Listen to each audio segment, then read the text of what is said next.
Have you ever had a situation in your life where you thought that it was impossible even for God to do something about? You may not have put it in those exact words. You might think, it's too late to do anything about. No one can help.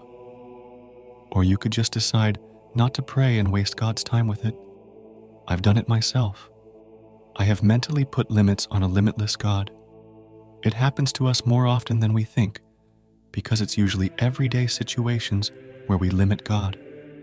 Our thoughts and our words simply exclude Him from the equation. I've learned that I have to catch myself and say, God, this looks impossible to me, but I know it's not impossible for you. I've seen Him do the impossible many times, and still my default is to dismiss His abilities until I stop and put it in His hands anyway. In John 6, Jesus took the disciples across the lake and up a mountain to teach them. At one point, Jesus looks up and sees a large crowd headed toward them. Jesus asked Philip where they could buy enough food to feed so many people. Philip saw the crowd and didn't answer the question.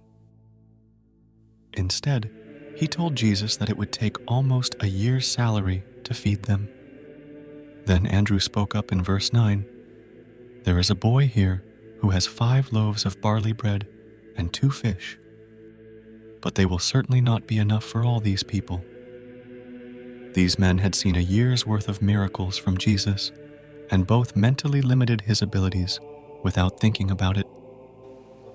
One didn't tell him where, but instead told him what it would cost. The other saw how little they had and professed it wouldn't be enough. Both found out that even a little in Jesus' hand could do the impossible with leftovers too.